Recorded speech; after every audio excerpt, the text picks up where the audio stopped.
때는 바야흐로 조선 영조 시절, 하늘도 무심하시지 경신대 기근이라 하여 팔도강산이 굶주림에 신음하던 그 모진 해였습니다.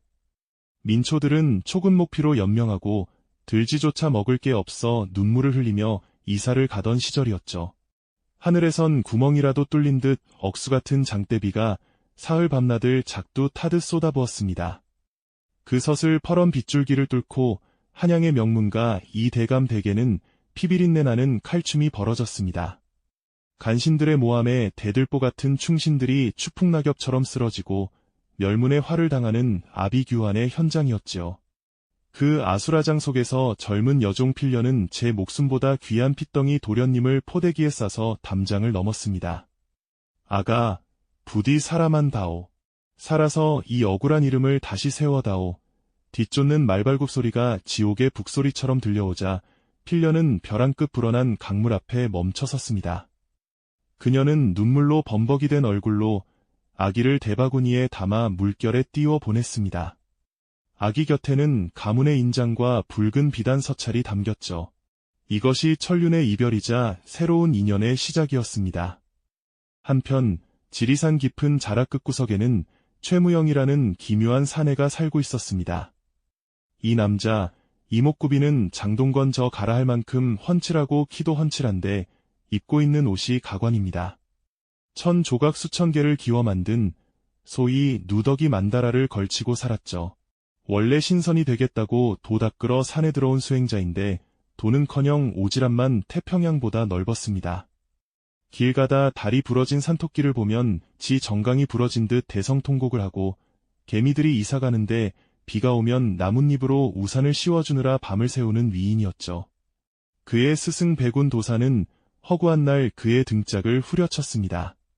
이놈아, 사사로운 정을 끊지 못하면 넌 평생 구름은커녕 지렁이도 못한다. 그 무른 마음으로 무슨 신선이 되겠느냐. 하지만 무영은 실실 웃으며 대답했죠.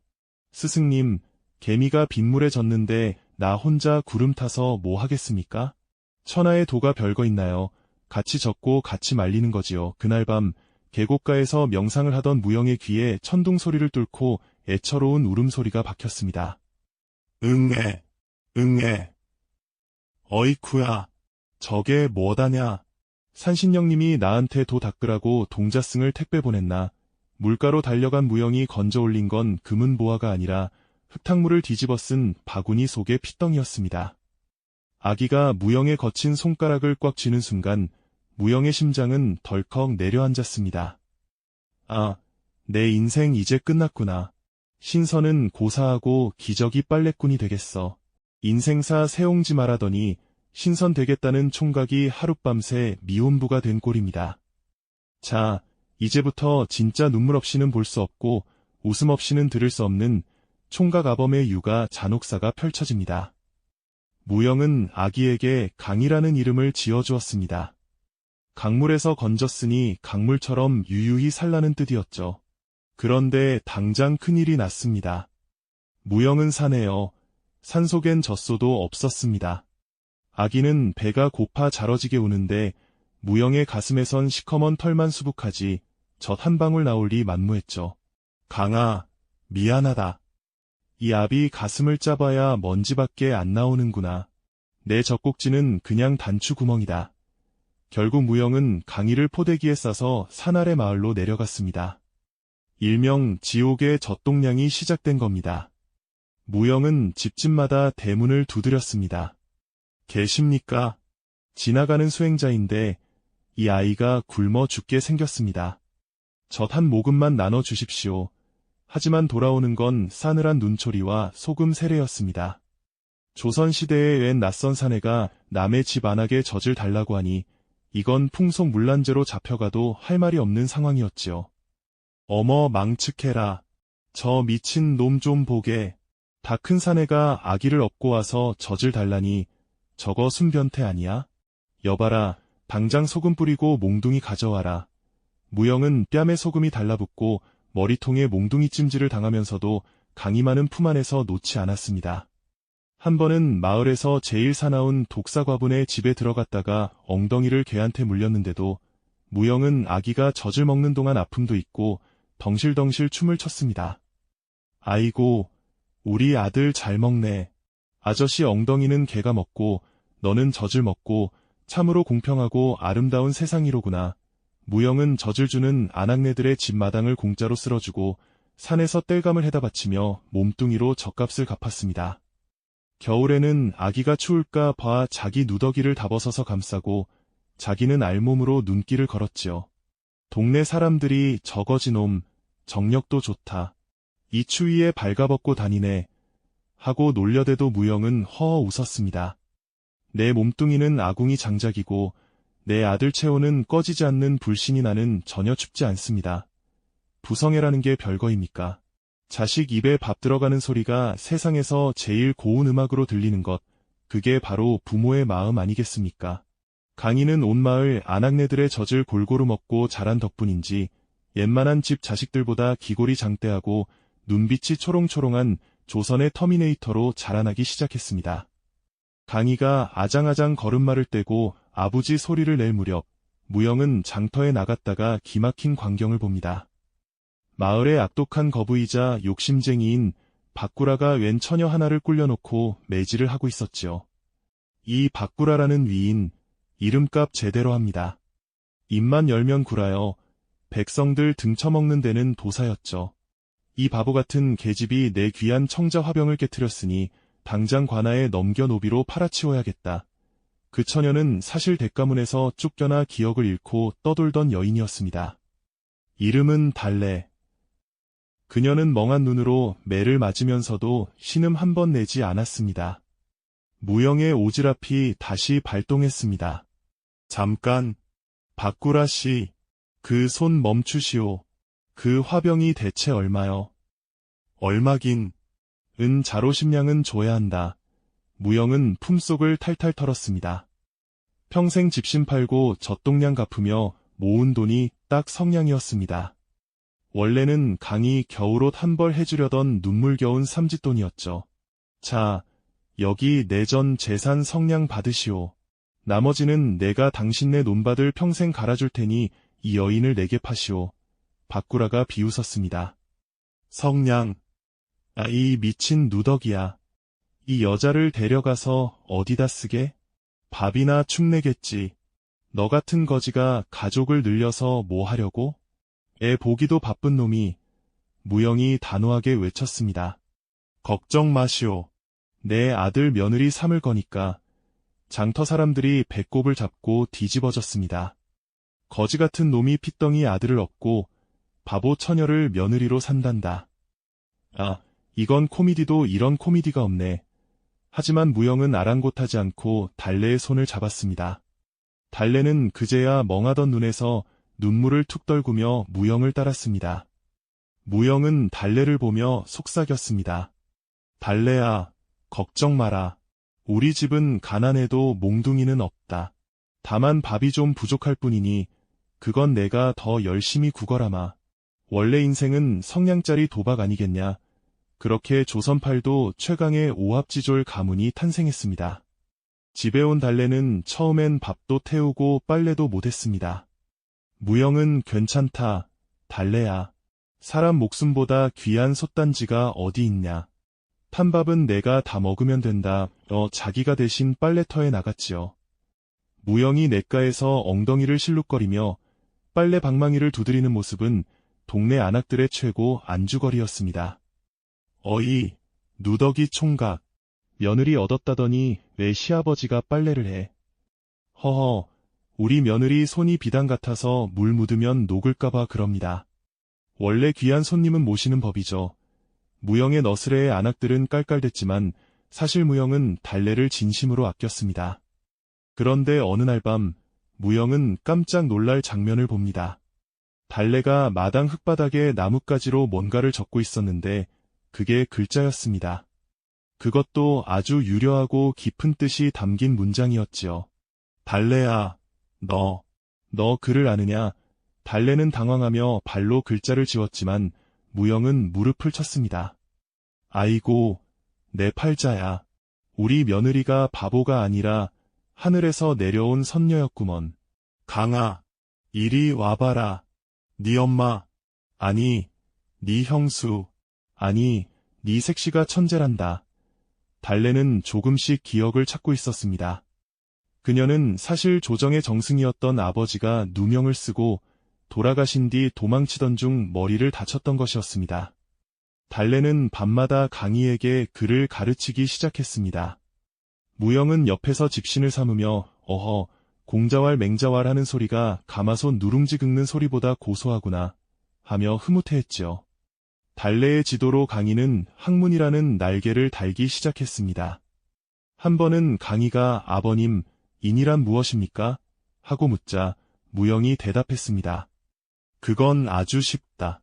내가 배고플 때 내 밥그릇을 너한테 아무 말 없이 밀어주는 것, 그게 바로 인이다. 글자 속에 도가 있는 게 아니라 밥상머리에 도가 있는 법이지. 달래는 그 말을 듣고 무영을 향해 깊은 절을 올렸습니다. 성현의 책만 권보다 무영의 누더기 속 진심이 더 위대함을 깨달은 것이지요. 강희는 15이 되자 범접할 수 없는 기운을 내뿜었습니다. 학문은 달래에게 배웠고 체력은 무영을 도와 산을 타며 다져졌지요. 어느 날 마을 뒷산에 사람을 3명이나 잡아먹었다는 집채만 한식인 호랑이가 나타나 소동이 났습니다. 고을 사또가 포수 30명을 보냈지만 모두 혼비백산 달아났지요. 그때 강희가 나무꾼 낫 한 자루 들고 산에 올랐습니다. 무영은 가슴이 철렁해서 집신도 신지 못한 채 쫓아갔죠. 산을 올라가 보니 무영은 눈을 의심했습니다. 강희가 호랑이의 목덜미를 올라타고 앉아 귀를 잡고 뺨을 때리고 있는 게 아니겠습니까? 호랑이는 깽깽거리며 강희 앞에서 앞발을 들고 빌고 있었습니다. 할아버지, 이 녀석이 우리 집 땔감을 다 어질러놨길래 예절 교육 좀 시키고 있었어요. 짐승도 매가 약이네요. 무영은 입이 떡 벌어졌습니다. 강아, 너 정체가 뭐냐? 내가 젖을 먹인 게 아니라 용의 기운을 먹였나 보구나. 강희는 그날 이후 마을의 수호신이 되었습니다. 호랑이는 강희의 명령에 따라 마을 근처에 널씬도 못했고 가끔 강희가 산에 가면 멧돼지를 잡아다 무영의 오두막 앞에 던져두고 가기도 했지요. 무영은 어이구, 호랑이 택배가 또 왔네. 이번엔 좀 기름진 놈으로 보내지, 센스 없기는 하며 너스레를 떨었습니다. 무영은 강희가 자라면서 자신의 신분을 부끄러워할까 봐 매일 밤 화려한 거짓말을 보탰습니다. 일명 최무영의 허풍교실이었지요. 강아, 잘 들어라. 이 아비가 이런 누더기를 입고 있는지 아느냐? 사실 이건 투명 비단이라는 거다. 마음이 사악한 놈들 눈에는 더러운 걸레로 보이지만 너처럼 착하고 효심 깊은 놈 눈에는 번쩍이는 금칠 옷으로 보이는 법이지. 너 지금 내 옷에서 빛이 안 나느냐? 눈이 안 부셔? 강희는 웃으며 대답했습니다. 네, 아버님. 어찌나 눈이 부신지 선글라스라도 끼고 싶을 정도네요. 아비의 허풍을 사랑으로 받아주는 아들, 참으로 예쁜 부자지간 아닙니까? 한 번은 마을에 가뭄이 들어 우물이 마르자 무영이 우물가에서 이상한 춤을 추기 시작했습니다. 엉덩이를 실룩대며 물 나와라 뚝딱, 안 나오면 내 엉덩이 100대 하고 노래를 불렀지요. 그런데 정말 신기하게도 그날 오후에 비가 쏟아졌습니다. 사실 무영은 수행자 시절 배운 직관의 기술로 비가 올 징조를 미리 알고 쇼를 한 것이었지만 마을 사람들은 저 누더기 거지가 진짜 도사다 하며 우러러봤습니다. 무영은 이 유명세를 이용해 강희에게 먹일 쌀을 더 얻어냈습니다. 허허, 비를 내렸으니 쌀 한 바가지 정도는 복채로 내야 하지 않겠소? 나도 먹고 살아야 도수를 부리지. 무영의 유쾌한 사기 덕분에 강희와 달래의 밥그릇은 조금씩 더 채워졌습니다. 거짓말도 남을 위하면 예술이 되는 법이지요. 평화롭던 마을에 한양의 권세가 조 대감의 수하들이 들이닥쳤습니다. 그들은 사라진 달래를 찾고 있었지요. 달래는 직감했습니다. 올 것이 왔구나. 내 운명의 장난이 다시 시작되려나 보다. 달래는 바보 행세를 멈추고 밤새도록 무영의 누더기를 수선했습니다. 그런데 그 바느질 솜씨가 기가 막혔습니다. 누더기 조각들을 이어서 만들었는데 멀리서 보면 용이 꿈틀대는 문양처럼 보이게 만든 것이지요. 다음 날 험악한 관군들이 들이닥쳤을 때 무영은 달래가 수선한 옷을 입고 마당에서 곰방대를 피우고 있었습니다. 관군 대장이 무영의 옷을 보더니 소스라치게 놀랐습니다. 이 문양은 황실의 비방에만 쓰이는 승용도가 아니냐? 이런 귀한 자수를 놓을 수 있는 자는 연화 옹주뿐인데 저 노인은 대체 누구냐? 무영은 달래가 시킨 대로 허어웃으며 연기만 내뿜었습니다. 관군 대장은 무영이 엄청난 은거 기인이나 신선인 줄 알고 넙죽절을 하고 물러갔습니다. 달래의 지혜와 무영의 배짱이 합작하여 첫 번째 위기를 넘긴 것이지요.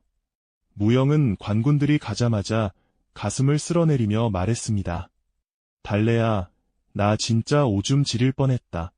이 옷 진짜 신통하구나. 홈쇼핑에서 팔아도 되겠다. 강희는 이제 20살 청년이 되었습니다. 달래는 강희에게 가문의 비밀과 보관해 두었던 인장을 건넸습니다. 강아, 이제 한양으로 가거라. 내 진짜 이름을 찾고 너를 젖동량으로 키워주신 아버님의 은혜를 갚을 때다. 너의 등 뒤엔 북두칠성이 있고 내 가슴엔 아버님의 사랑이 있으니 두려울 게 없다. 무영은 강희가 떠나는 날 평생 아껴온 집신 한 켤레를 새로 삼아 신겨주었습니다. 강아, 대궐에 가거든 임금님한테 인사 잘하고 혹시 배고프면 이 아비 이름을 대라. 지리산 젖동량꾼 아들이라고 하면 누가 밥 한 그릇 안 주겠느냐? 원래 거지가 왕보다 편한 법이다. 강희는 눈물을 삼키며 한양으로 향했습니다. 과거 시험장에 나타난 강희는 남루한 옷차림이었으나 기계가 남달랐습니다. 시험 주제는 백성을 사랑하는 법이었습니다. 강희는 주저없이 붓을 놀렸습니다. 내 아비는 글을 몰랐으나 젖 한 모금을 얻기 위해 1000번을 고개 숙이는 법을 아셨다. 진정한 통치란 백성 앞에 머리를 숙이는 젖동량의 마음이며 자식을 위해 자신의 엉덩이를 개에게 내어주는 희생이다. 시관들은 이 문장에 감탄하며 강희를 장원급제자로 뽑았습니다. 거지의 아들이 조선8도 최고의 수재가 된 것입니다. 소식을 들은 무영은 지리산에서 덩실덩실 춤을 췄습니다. 내 아들이 1등이란다. 젖값 제대로 했구나. 강희가 장원급제하여 어사화를 쓰고 고향으로 돌아오자 마을은 축제 분위기가 되었습니다. 하지만 박구라는 겁에 질렸습니다. 자기가 핍박했던 거지 놈이 대감이 되어 돌아왔으니 목이 달아날 판이었죠. 박구라는 뇌물을 싸들고 무영의 오두막을 찾아왔습니다. 아이고, 무영 어르신. 제가 옛날에 성냥받고 며느리 내드린 거 기억하시죠? 제가 참 안목이 좋았습니다. 그때 제가 좀 싸게 드린 거 아닙니까? 무영은 곰방대를 탁탁 털며 말했습니다. 이복의 박씨, 그때 성냥은 내가 빌린 게 아니라 자네의 양심을 내가 사준 걸세. 그런데 자네는 그새 양심을 어디다. 다 팔아먹었더구먼. 성냥의 이자가 얼마인 줄 아나. 강희는 어사출두를 선언하며 박구라의 비리를 낱낱이 파헤쳤습니다. 박구라는 전 재산을 몰수당하고 평생 마을 공동변소를 청소하는 신세가 되었습니다. 무영은 그 꼴을 보며 껄껄 웃었습니다. 어이 박씨, 변소 청소도 돌을 닦는 과정이니 열심히 하게나. 똥 속에 진리가 있는 법이지. 자네 마음보다 똥이 더 깨끗할지도 몰라. 통쾌한 권선징악, 이게 바로 우리 한국인의 유머 코드 아니겠습니까? 강희는 드디어 한양의 본가로 들어가 가문을 복권하고 이 대감이라 불리게 되었습니다. 달래는 정경부인이 되어 집안을 다스렸지요. 강희는 무영을 한양으로 모셔왔습니다. 최고의 비단옷과 산의 진미를 대접했죠. 무영은 황금빛 옷을 입고 거울을 보더니 인상을 찌푸렸습니다. 강아, 이거 너무 무겁다. 집신 삼을 때 걸리적거려서 못 입겠어.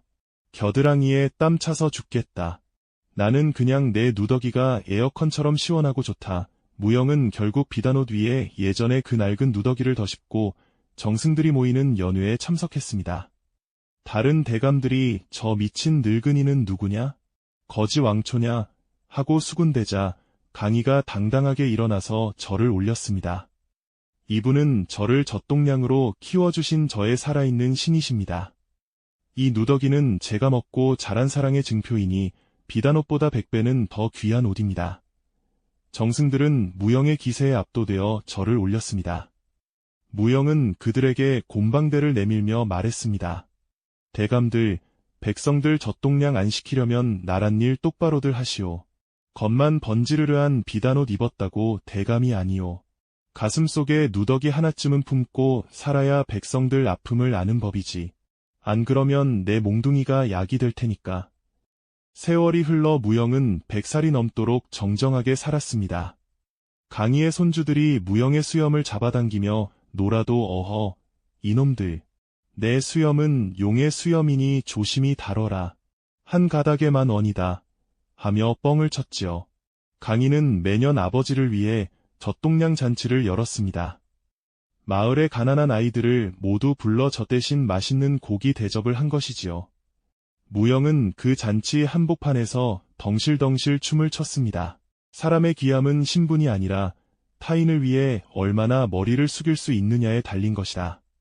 내가 숙인 고개가 내 아들을 용으로 만들었으니 이보다 더 남는 장사가 어디 있느냐. 성량의 산며느리는 나라의 보배가 되었고 젖동량으로 키운 아들은 백성의 기둥이 되었습니다. 그리고 그들을 품은 누더기 최무영은 조선 역사상 가장 유쾌하고 위대한 가짜 거지, 진짜 대감으로 영원히 전설이 되었습니다. 인생의 거친 파도에 떠내려가고 계신가요? 나는 왜 이 모양일까 한숨 쉬고 계신가요? 걱정 마십시오.